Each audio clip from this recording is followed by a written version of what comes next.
मुंबईतही आज सकाळपासून पुन्हा एकदा पावसानं सुरुवात केली आहे। सध्या पावसाची संततधार असली तरी पुढील काही तासात पावसाचा जोर वाढू शकतो।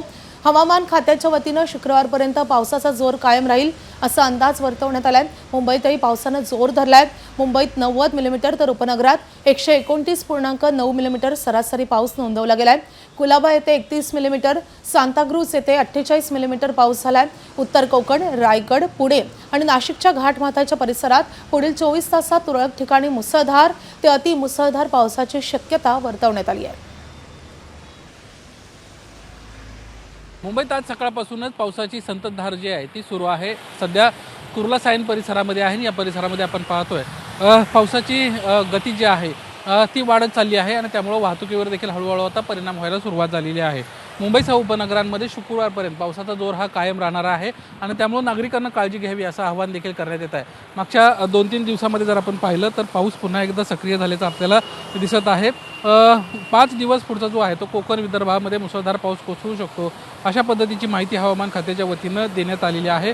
महामुंबईत जर आपण पाहायला गेलं तर मुंबईत 50 मिलीमीटर पावसाची नोंद मागच्या 24 तासामध्ये झालेली आहे।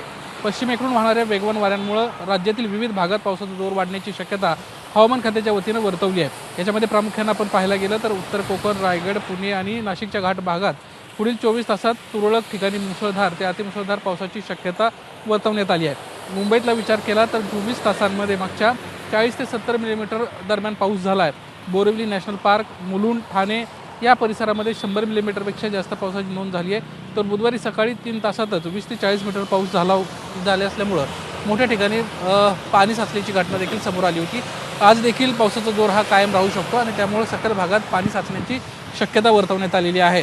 सध्या तरी कुठेही पाणी साचल्याची जी माहिती आहे ती समोर आलेली नाही आहे। मात्र पुढचा काही तास जर पावसाचा जोर असाच राहिला तर अंधेरी परिसर असेल किंवा सायन कुर्ला परिसर असेल या परिसरामध्ये पाणी साचण्याची जी घटना आहे ती होण्याची शक्यता नाकारता येत नाही आहे। कॅमेरामन रोहित कांबळेसह दिनेश बुदावले, एबीपी माझा, मुंबई।